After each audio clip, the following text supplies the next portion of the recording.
If you are thinking about doing a van life with your family, then this is the video for you. We're gonna go over 3 different family van layouts that are really the most functional if you want to travel in a van with your family. Yeah. Kids. Traveling in a camper van is a ton of fun with kids. We have a 3 and a 4-year-old that we've been traveling on the road with, but there are some things that are going to make it challenging and some things that you need to think about. So we're going to talk about what you need to understand in order to build out your layout the right way the first time. If you are new to our channel, I'm Sarah and this is Alex. Our last name is James. A lot of people call him James, but his name is Alex. He has 2 first names for a full name. Appreciate the backup. And we are the owners of custom crafted vans. We have been building out luxury camper vans since 2017 and have now done, we're into the upper 30s now. Just finished 37. Yeah, so we have a lot of expertise in this area, and one of the things I think clients love about working with us is we're always about functionality. Number one most important thing for us is making sure your van is not only beautiful but very functional. How are you going to be using it 90% of the time? Not like one day, someday, maybe I might do this one thing. And especially if you're going to be traveling with your kids, it's really important to make it the most functional for you and your family. So our goal in this video is to talk about the topics that are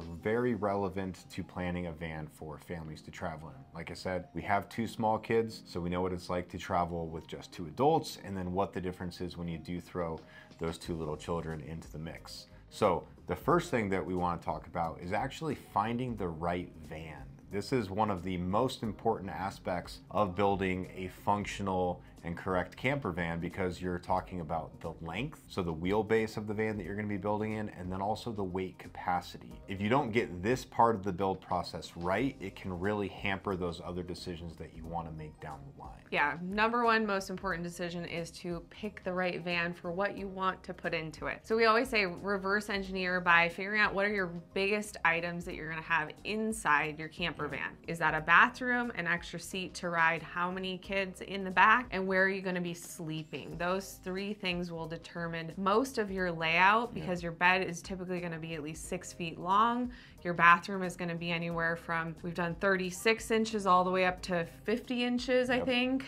It just depends on toilet configurations, showers, and then again, how many do you need to ride? Is it just 2? Is it 1? Is it 3? So all of those factors are going to really determine your overall layout and which van you need, because you're going to need the length to fit that many things inside. Yeah, and the length is also, a van isn't just an open space on the inside. You have factors that come into play like wheel wells. You can't stick a bathroom where there's a wheel well. So with the different vans, the Transits, the ProMasters, and the Sprinters, there are different things that come into play there. So before you buy a van, definitely test drive all 3 if you're interested in Sprinters, Transits, and ProMasters. We are big fans and recommend the Sprinter. That's what our personal van is. Talk to the sales reps and also talk to a van builder. One of the things we offer is a consult call, because again, you don't want to buy the wrong van and then you're like, oh, I wish I could put a bathroom in, but I bought a 144 Sprinter, and now with the layout, with the fridge, with the bathroom and everything else, I can't fit all of this in because I didn't get the right van to begin with. And the other factor there is the weight.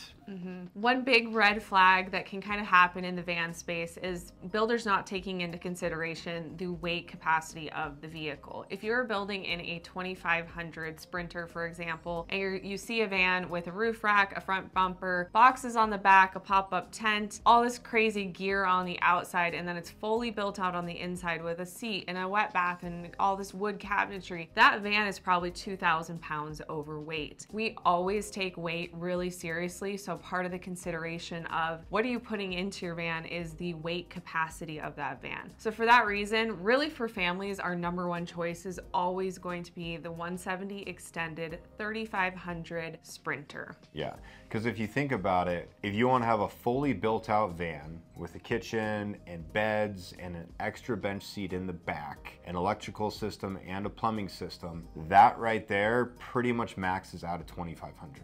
And that's just whether it's a 170 or a 170 extended, because the GVRW is actually the same on both of those. So if on your wish list is also a roof rack, exterior storage, maybe that front bumper and winch Sarah was talking about, right away I wouldn't even talk to you about a 2500. We would already be talking about a 3500, and at that point probably the 170 extended wheelbase as well. Yeah, so for the purpose of this video, we're gonna go through 3 of our layouts for families, and a lot of these really should be built in a 170 extended 3500. 3500 because of the extra weight. When you're adding in the seat and you're adding in whether it's a Happy Jack bed lift system or a pop-up tent on top, you really do need that extra capacity of the vehicle for the weight rating. And then you also think about, like, if you're going to be riding 4 people in there, again, you're loading at least 400 pounds into the van with just passengers, right? So again, thinking about all those things. Some of these layouts we have built in a 170 2500 before. And again, a 170 3500. And a 3500. But again, it just comes down to what do you want to do in it and how many people, how many sleeping spaces, all that stuff to take into consideration. If you're really confused about this, yeah, we'll leave a call link down below if you want to get on a phone consult with us. If you're doing a DIY build, we do charge for those consult calls, but if you're looking at working with us, they are free of charge. So check those links out in the description down below. Let's get into these layouts. So the first layout we're going to talk about is one of our most popular layouts, and that is the family van layout.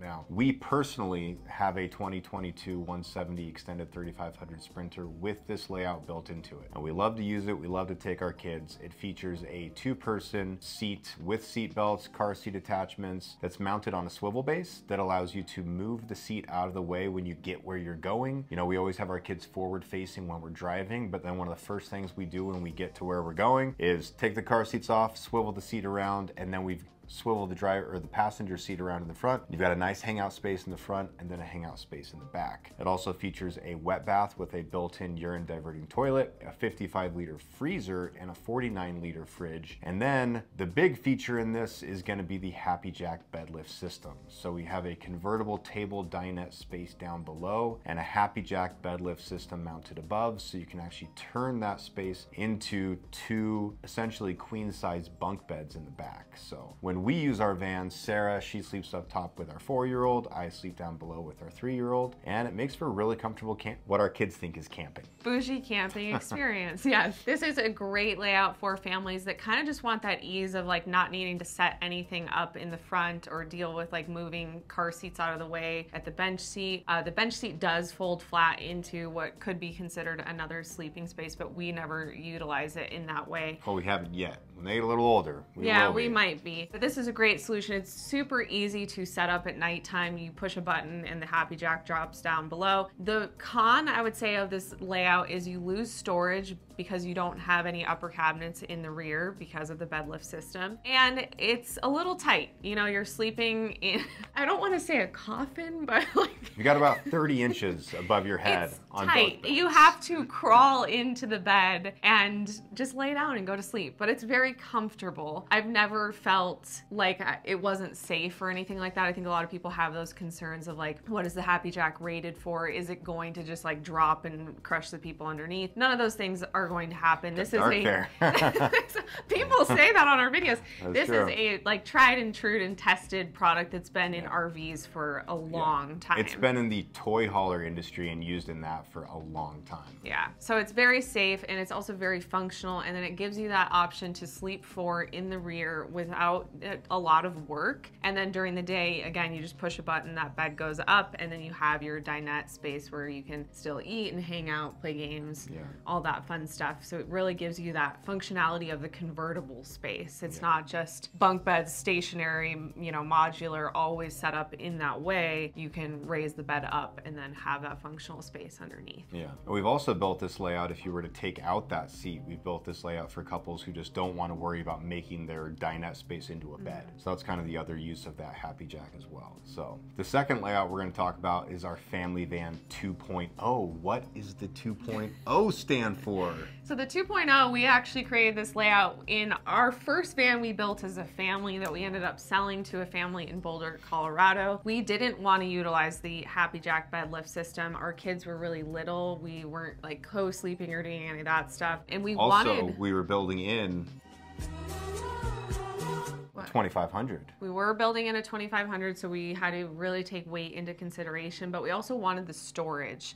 We really thought we were going to use the convertible bench seat in the front as a sleeping space. Now, lo and behold, we ended up selling this van before we even took our kids in it. So But I think this is a great layout for families that don't want to do the Happy Jack bed lift system, that are a little bit nervous about safety concerns or whatever it may be, or just the more confined sleeping space that it creates for you, and keeping that overhead storage. Now we've done it where it's been a convertible table bed area in the rear, and we've also done it as a platform bed with garage storage underneath. And actually we just worked with a family where we did the platform bed family van 2.0 layout, and the bench seat in the front, they actually did do the swivel base on that seat, and then they were able to set up their pack and play in the front of the van for their baby to sleep in. So that was a great solution for them for traveling in a van with their family. Yeah, because there are still sleeping options with this layout like we talked about. There is the 2-seater bench seat that can turn into another sleeping space. There's also other products on the market like the Kabunk that you can set up that actually will give you bunk beds kind of over the driver and the passenger seat in the front. There's a product called the Luno, which is an inflatable air mattress that you can set across the driver and the passenger seat. So if you had the Luno and you also utilize the bench seat as a sleeping space, then you could still easily sleep and seat 4 in that layout configuration without needing the Happy Jack. Or if your kids are old enough, you just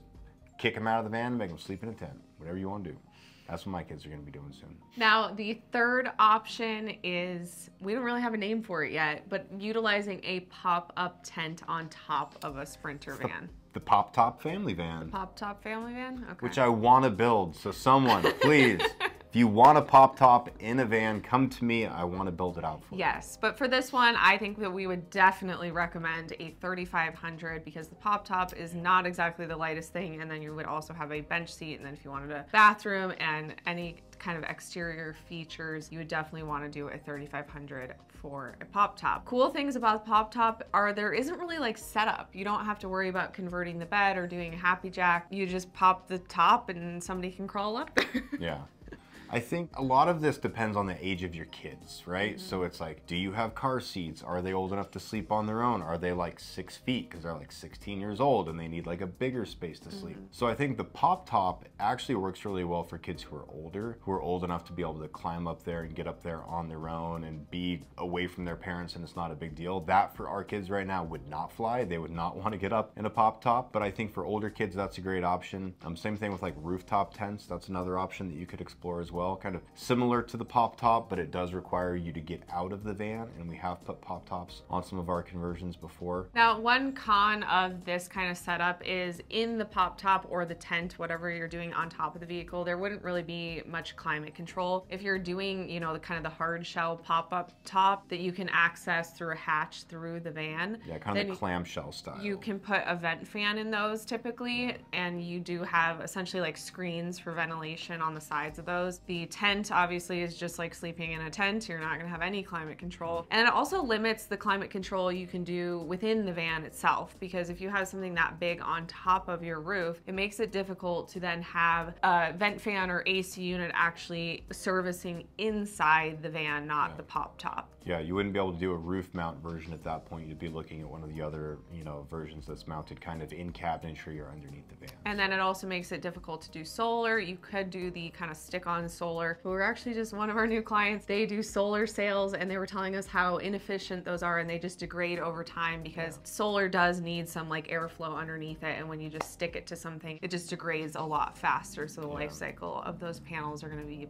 pretty minimal for the amount of money that you end up spending for them. Yeah, and this is the name of the game when it comes to van building, and kind of our role as van builders is to really go through your practical use of the van. Where are you going to be staying? How are you going to be traveling in it? Because with all of these vans, what we haven't talked about is electrical systems, plumbing systems, all of the components, you know, what we call those comfort features of the van, to make sure that it's set up for how you actually want to use it. And so these are the conversations we have as we get into the design process with our clients or on consult calls, because everything is so personal. That's why we love what we do, and I think why our clients come to us is because you're not just taking a cookie cutter layout. You get to take what you've seen us do in the past and use that as kind of your inspiration, change the colors, pick your finishes, you know, do a different fridge here, a different freezer there, kind of play with that layout and configuration to really what makes sense for you and your family. Now, one last layout that really wasn't included in this, but because we were kind of just talking all about layouts that did include an indoor wet bath, because for us with kids, especially young kids, having a bathroom in your van just makes life a lot easier for us when we go and travel in our van. We're typically going to the lake and we can like shower off the boys at night before we all crawl into bed. It's just, that's a whole nother video. We have videos on our channel about the bathroom, about toilets. So if you're looking for videos on those topics, be sure to check out our channel. But one layout we didn't mention is what we call our weekender layout, which we have done for people that are traveling with older kids or maybe grandkids, and they don't really care about having the wet bath inside. So it really opens up the floor plan, still having the convertible dinette in the rear space and the 2-person bench seat. This is a really easy one to build in a 170-2500 because you're not doing a Happy Jack bed lift. You do have the seat, but you're not doing a wet bath. So the weight consideration is fine in a 2500. And then our clients that did this and that wanted to take their grandkids with them, they were utilizing the kabunk system in the front, and they said the grandkids loved it. Yeah. So that's another layout to consider if you don't care about the indoor wet bath, if you're not always going to be taking somebody with you, if you, maybe again you're just going to be traveling with grandkids occasionally. Yeah.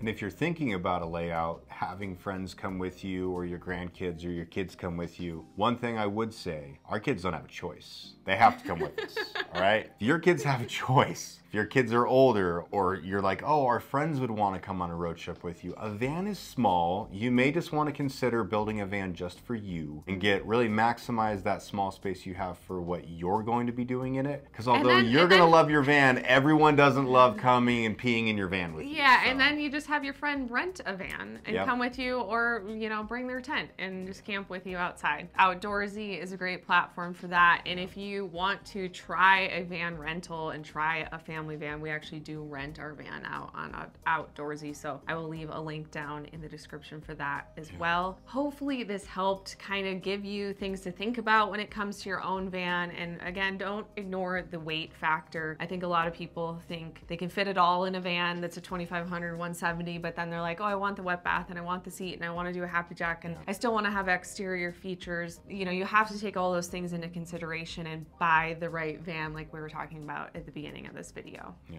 well, thank you guys for watching. We love these kind of casual Sarah and I sitting down and talking with you videos. Feels like we're just talking to friends. One other thing, if you want to check out the seat and the swivel, I know we mentioned that a lot in this video, and if you're not sure what we're talking about, we have another video on our channel that kind of breaks down that seat, how it works, and then the base options that it comes with. But the swivel base is a game changer, I think, for a family van layout. Yeah, it's been super nice. And if you want these layouts, we actually have our van layout guide program where we have these layouts so you can actually see the specs, see how big the kitchen is, see how big the bathroom is, how much space you need for the bench seat, all that fun stuff as well, which is linked down below. So we have a lot of links down below, so check them out. We try our best to provide this information for other people because there is a lot to consider when you're going into a van build and spending a large amount of money, which is like a whole nother video topic we could do. Let us know if you want us to break down prices of van builds at some point. I think people sometimes are surprised at how expensive things are that go into them, but unfortunately that's just the world we live in